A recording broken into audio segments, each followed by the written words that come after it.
está na hora de vocês fazerem a história da história oral. E assim, eu apresentei o projeto para a Linda, ela a aceitou, e depois vieram as outras.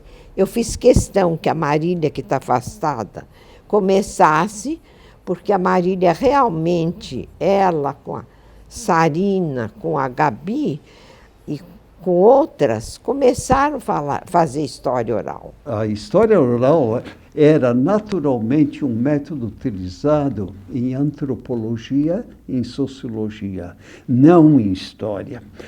A partir dos anos 70, começa a se dar importância ao depoimento oral, porque é a vivência do ser humano em dado tempo e em certas condições.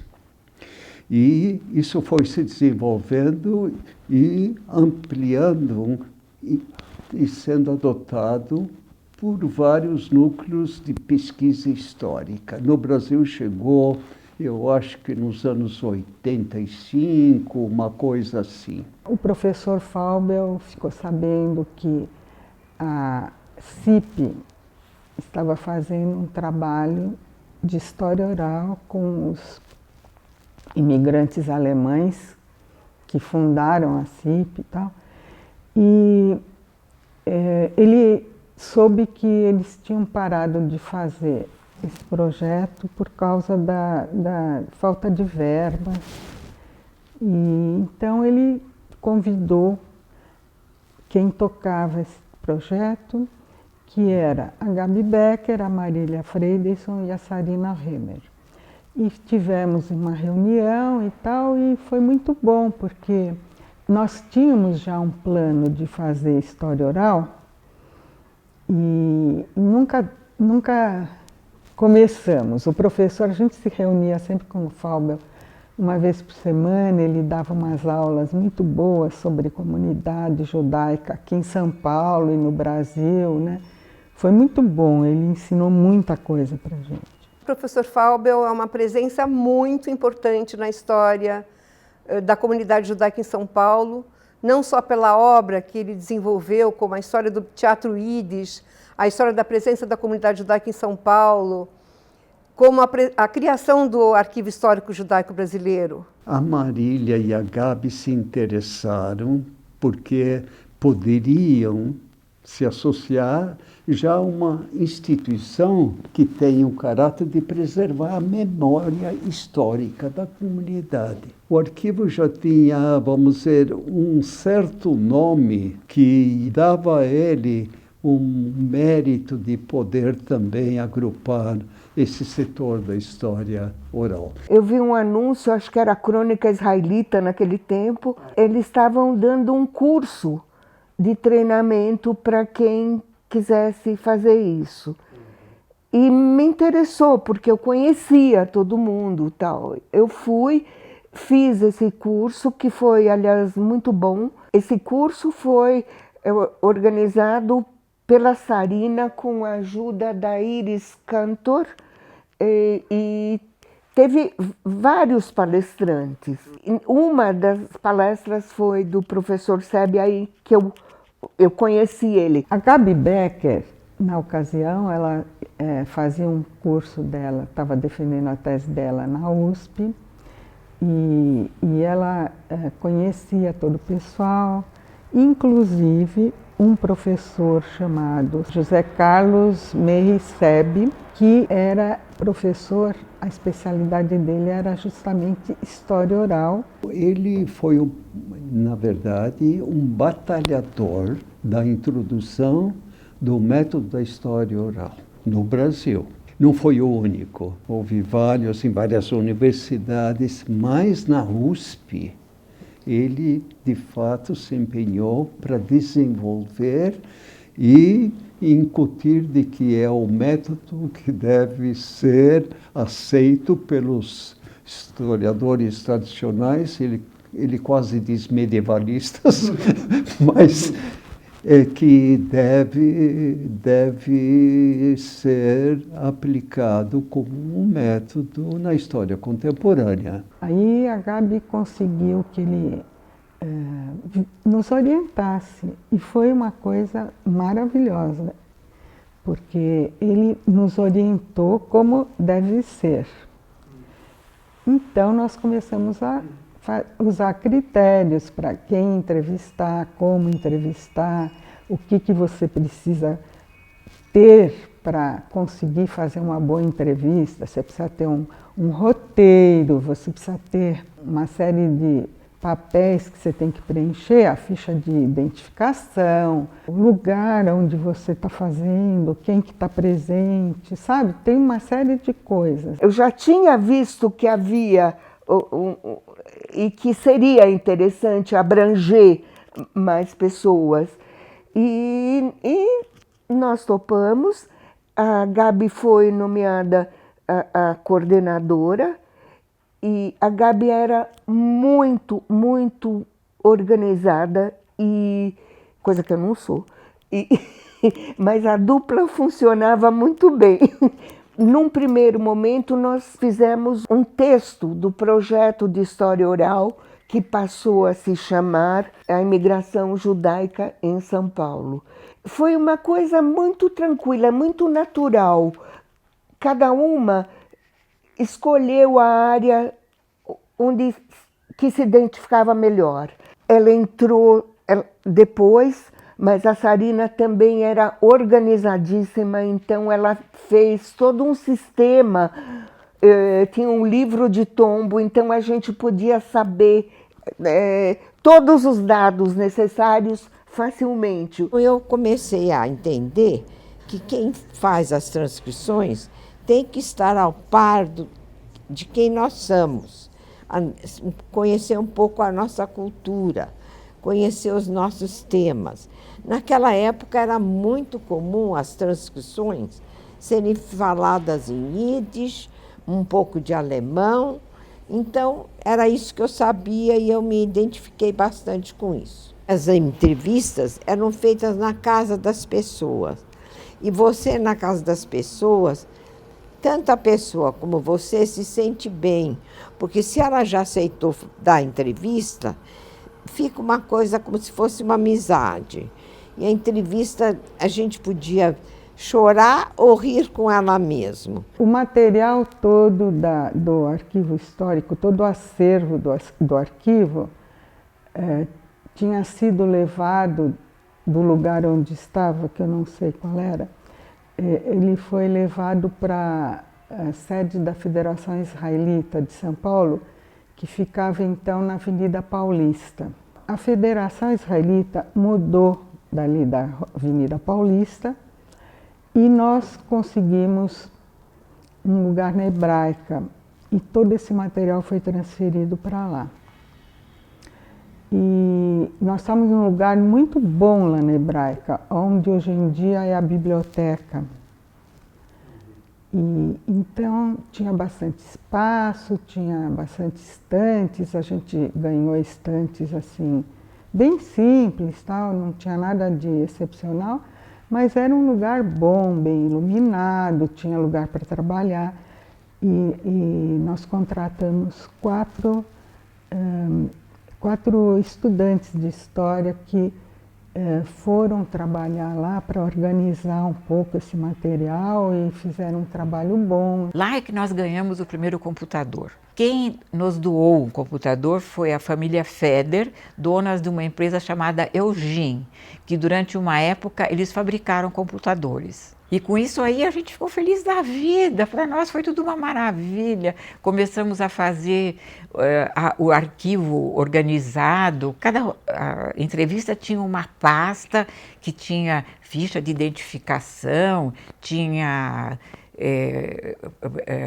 vários documentos relativos à entrevista, como é que foi, como é que não foi. E a partir desse trabalho que eu gostei sempre muito de fazer, o nosso grupo foi crescendo e crescendo. No final dos anos 90, nós já éramos um grupo bem grande, assim, tipo, acho que umas 15 que trabalhavam no grupo. Nesses primeiros 10 anos, entre o ano 1992, mais ou menos, e 2000, nós fizemos as nossas primeiras 300 entrevistas. Hoje nós temos 450, quer dizer, nós tínhamos muitas entrevistas a fazer, porque também existia uma procura espontânea. No começo eram os alemães que sobreviveram à Segunda Guerra Mundial, que elas já tinham essa ideia antes do Steven Spielberg, que foi depois do filme dele, A Lista de Schindler. Nós já estávamos fazendo essas entrevistas. Eu achei isso uma coisa assim muito bacana, que tinha que ser feito mesmo e rápido, porque quem sobreviveu à Segunda Guerra Mundial já estava com 80, 90 anos. E nós fizemos rápido, as primeiras 20, 30 entrevistas são assim, joias, coisas que foram feitas, pessoas que obviamente não estão mais aqui. Nós fomos para o Colégio Renascença, lá no Bom Retiro, na Rua Prates, onde nós também tínhamos uma sala nossa, onde eu sei que quando nosso livro foi publicado, nós já estávamos no Renascença, na Escola Renascença, há algum tempo. Quando nós publicamos o livro, a Adriana Jacobsberg e eu fizemos um fundraising para patrocinar o nosso livro. E nós fizemos com a família Safra, com a família Pfeffer e com o senhor de sobrenome Brenner. Ele doou uma casa para a gente. Na verdade, não é uma casa, eram 2 casas geminadas. E aí foi feita uma reforma. Quem fez essa reforma era o presidente da época, o Jaime Serebranic. Essa casa é da Sesefreda, porque ela foi reformada e reformada, sabe? Aí quando nós nos unimos nessa casa, essa casa foi doada para o Museu Judaico. Aí então veio essa mudança de nome. Nós viramos Centro de Memória do CDM. Era tão início, que eu tinha um gravadorzinho pequenininho que eu ganhei de presente, amarelo até, e ele me dava maior acuidade. As fitas a gente comprava e assim foi o comecinho. No começo foi uma questão muito bonita e que eu acho que até hoje é pertinente, mas a gente não tinha muita noção de que aquilo seria uma fase inicial. Então, eu sempre brinco quando eu falo os primórdios transcritivos, porque, sei lá, talvez eu como fono tinha um viés, mas eu estava trabalhando junto, nós éramos um grupo demais bom, cada um vinha de um lugar, de uma formação, e a coisa fluía de um jeito muito legal. Em função disso que a gente sentia falta de um empresário, de um local e de doadores, a gente mesmo ia se dividindo. Então, questões que apareciam. E a gente sempre tinha assim, uma metade da reunião, a gente discutiu o administrativo. E na outra, cada um os seus depoimentos, como foi, essas coisas. Quem tinha entrada em que comunidade? Então, Gabi, Marília iam para um lado, Paulina para o outro, Sarina com o Sefaradim. Quem tinha um pouco mais de cancha com o administrativo?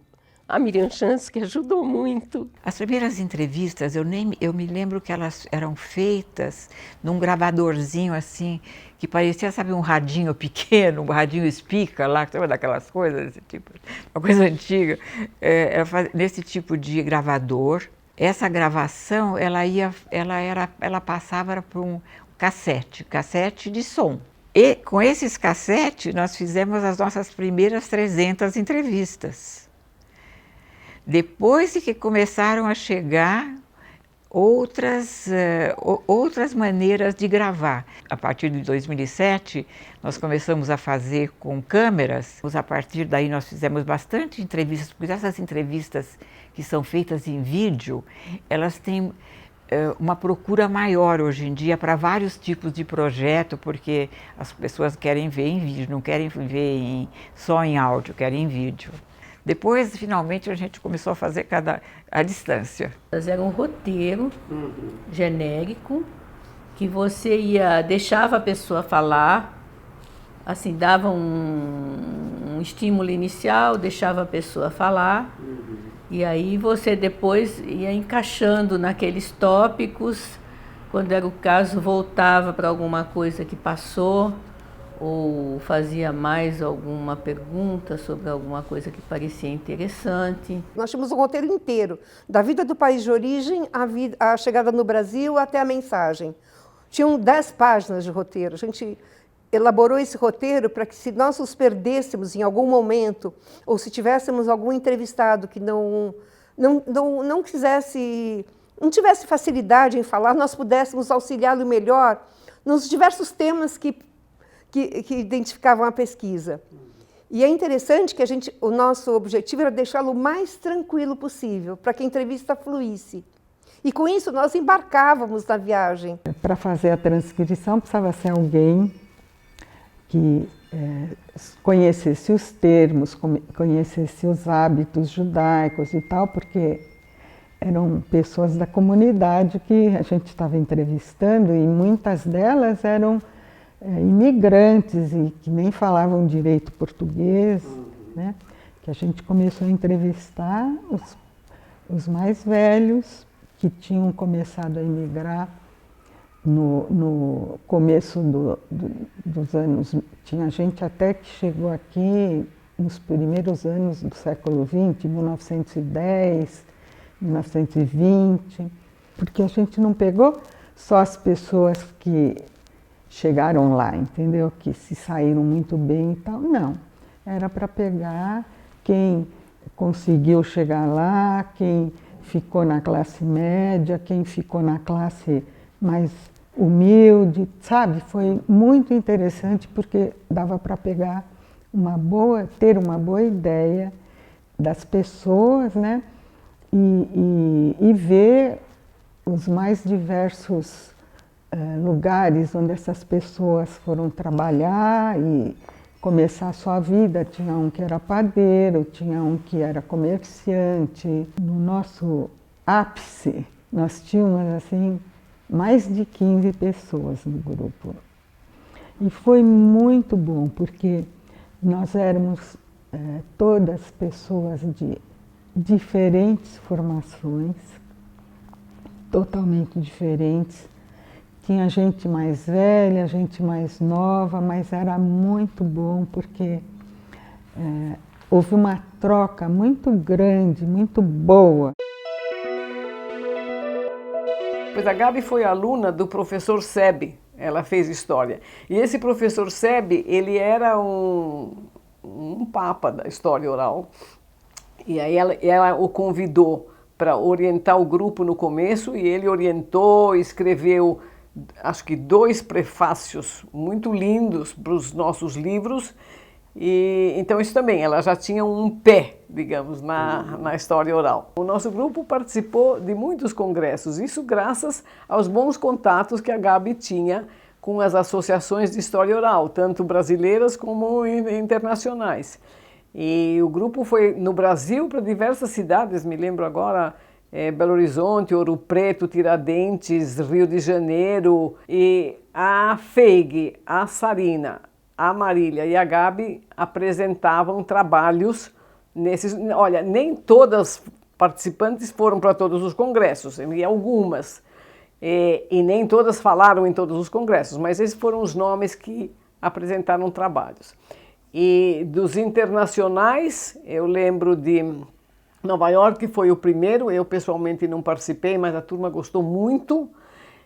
Depois teve New Orleans, esse eu participei, e ali em New Orleans nós tivemos a oportunidade de conhecer Paul Thompson, que é um pioneiro da história oral, e ele usou muitas entrevistas como tecnologia de pesquisa em sociologia. Istambul, que foi muito interessante também, onde a gente percebeu que o nosso trabalho era muito bom, às vezes melhor do que outros trabalhos apresentados. E uma pergunta que surgia era: puxa, mas tudo isso é voluntário? Não é possível. Foi voluntário. Inclusive, não houve nenhuma organização que pediu para fazer isso. A gente se reuniu a Gabi, a Marília, a Sarina, e foram convidando gente que achou que era importante fazer. E elas contam, eu não estava, num dos primeiros congressos, quando o grupo ainda estava formado, que houve gente que falou, mas isso não vai dar certo. E deu, né?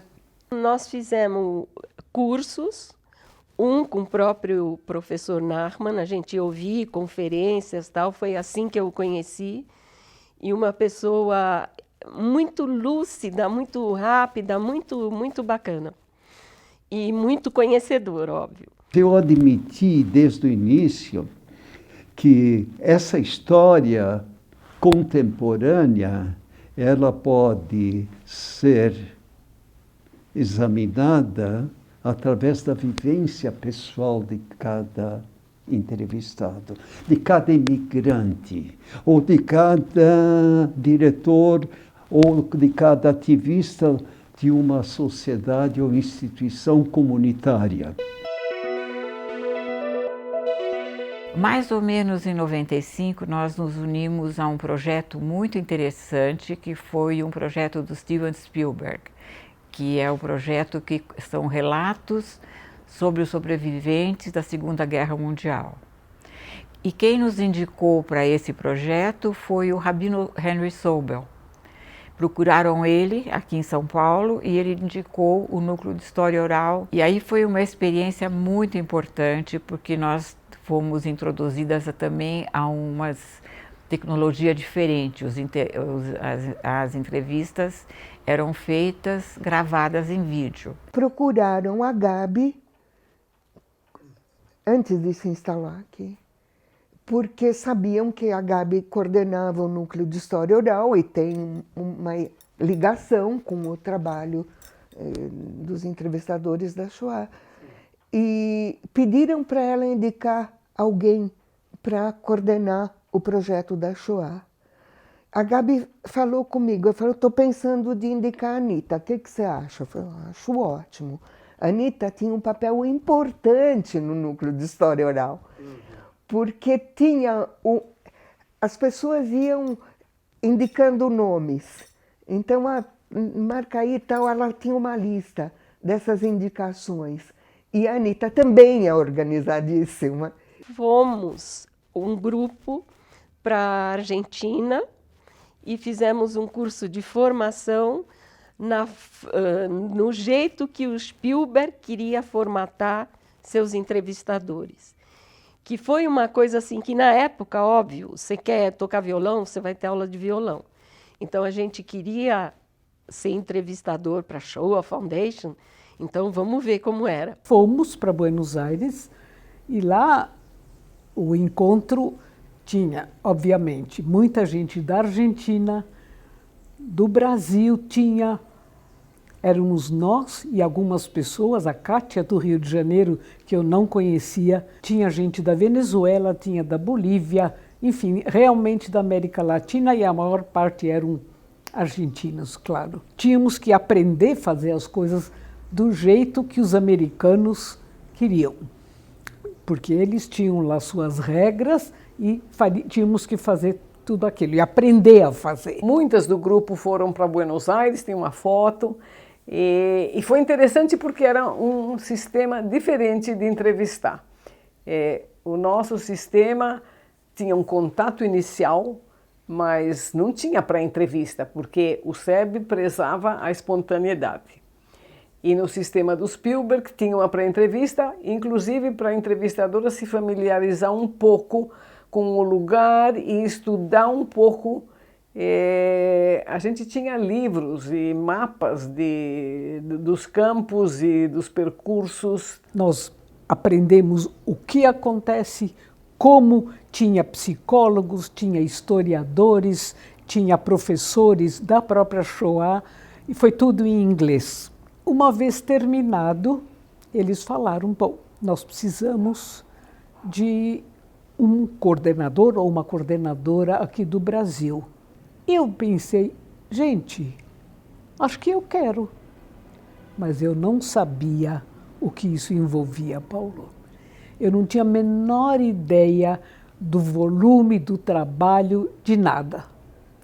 E quando eu falei para os americanos que eu topava, um deles falou: Anita, você precisa de um escritório?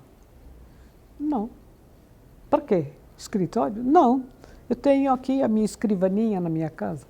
Bom, claro que eu não me arrependi, mas a minha casa se tornou o escritório da Shoah Foundation e, como a Paulina falou muito bem, um depósito, tudo da Shoah Foundation aconteceu aqui, porque eu, com o tempo, eu só comia e dormia as coisas da Shoah Foundation. Como é que tudo começou? Eu recebi uma lista que a Shoah Foundation me mandou das pessoas que eu tinha que procurar. Além do cinegrafista, do entrevistador e do sobrevivente, sempre tinha mais uma pessoa que era um ajudante ou a ajudante que tomava nota, principalmente dos nomes, os nomes complicados para uma grafia difícil, nomes estrangeiros e tudo mais. Quem era sobrevivente? Eram pessoas que tinham a sua vida abalada pelo nazismo. Não precisariam necessariamente ter passado em campo de concentração, porque, obviamente, esse era o ponto-chave, mas pessoas que passaram em gueto, pessoas que passaram escondidos, pessoas que trocaram a sua identidade. Isso eram todas situações que elas foram forçados por causa da sua vivência tendo sido abalados pelo nazismo. Então, com isso, nós conseguimos entrevistar no Brasil quase 600 pessoas. Preciso dizer que essa Ita Gordon, que foi no primeiro treinamento em Buenos Aires, ela achava que no Brasil não tinha sobreviventes, devia ter 2 ou 3. Eu soube que muita gente trabalhou com essa técnica de fazer a pré-entrevista e depois a entrevista. Isso, vamos dizer que deu um norte para esse tipo de trabalho das entrevistas do Núcleo de História Oral. Conseguimos, com esses depoimentos, depois publicar 3 livros. Porque nós chegamos à conclusão que isso guardado no arquivo não tinha não tinha uso, não tinha visibilidade e que tinha que se contar essas histórias, que são fantásticas, as histórias do primeiro livro, como o pessoal fugiu, como alguns pularam do barco, um irmão conseguiu atravessar o rio e o outro não, então um foi salvo e o outro não foi. São histórias incríveis. Isso é o primeiro livro e foi um grande sucesso, esgotou, e as livrarias levavam em consignação, a gente tinha toda uma contabilidade, mas foi uma sucessão. A história desse livro foi bem interessante. O título desse primeiro, o título Passagem para a América, foi de uma entrevistada que falou essa frase. O tio foi comprar passagem para a América e quem vendeu para o Brasil. E ele veio para cá achando que ia para os Estados Unidos. Eu organizei o livro, óbvio que com o apoio o tempo todo de todo mundo. O livro não é meu, é do Núcleo de História Oral. Tudo que eu precisei na época de informação era fácil obter. O livro foi organizado por país de origem, região de origem. Então, aí eu recebi essas entrevistas transcritas. A transcrição foi uma coisa muito importante. Sem a transcrição não era possível fazer o livro, óbvio. Primeiro a Marina Gritz fez, depois entrou a Teia. Também teve a filha da Anita Pincus, a Débora Pincus, que fez algumas transcrições. Eu fazia a transcrição das entrevistas, ela mandava para todas as outras, para se todos concordavam as quais entrevistas poderiam ser postas no livro. A Gabi e a Marília foram, como se diz, a mãe e o pai do livro. A Marília escreveu e a Gabi fez tudo para que esse livro saísse. Quando ficou pronto, nós fomos lá no Museu do Imigrante e lá convidamos os amigos e vendemos muitos livros. Eu me senti muito feliz e, independente disso, o livro tinha a capa da passagem do meu marido, Isaac Joffre, da Lituânia para o Brasil. Em 2003, nós publicamos o nosso primeiro livro, com entrevistas de imigrantes que vieram para o Brasil até 1930. Esse livro, inclusive, foi indicado para o Prêmio Jabuti. Depois de fazer do sucesso que fez o nosso livro de 2003, e depois que nós começamos a fazer também as entrevistas a partir de 2007 em vídeo, então vamos fazer alguma outra coisa. Aqui nós fizemos, primeiro fizemos um livro chamado Carta de Chamada, que se refere aos anos de 1930 até o começo da Segunda Guerra Mundial, que também foi feito exatamente em estilo de história oral.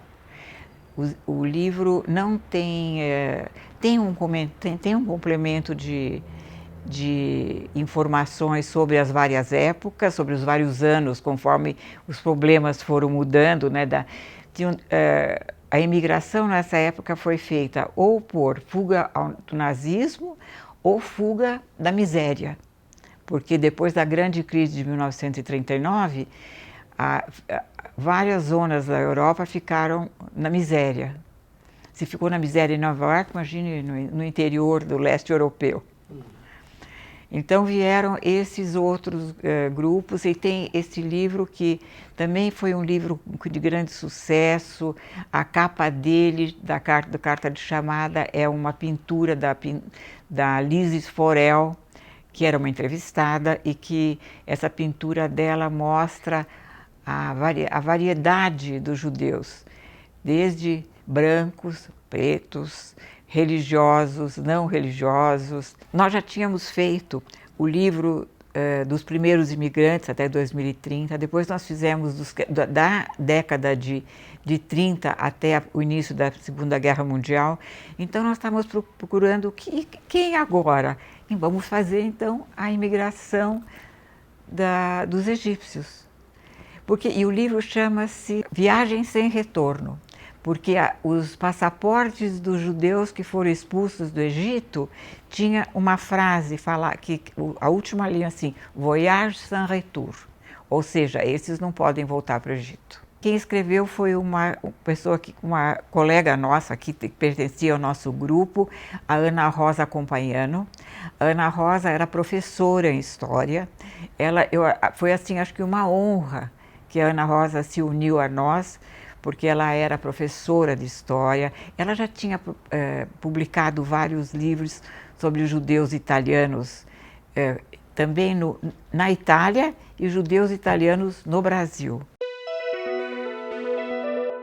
Trabalho que as meninas, como eu chamo, deixaram, né, para as novas, tem um valor inestimável, né? Todo esse material está arquivado e agora digitalizado.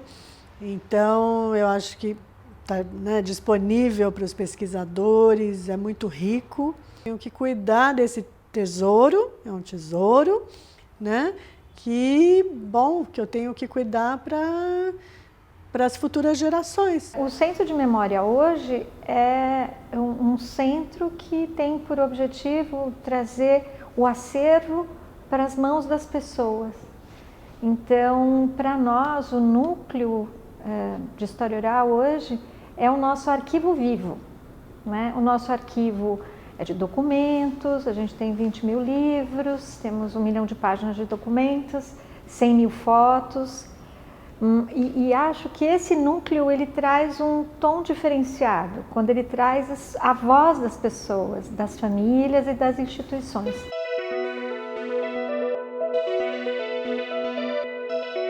Gabi Becker, a Gabi Becker é minha amiga de infância.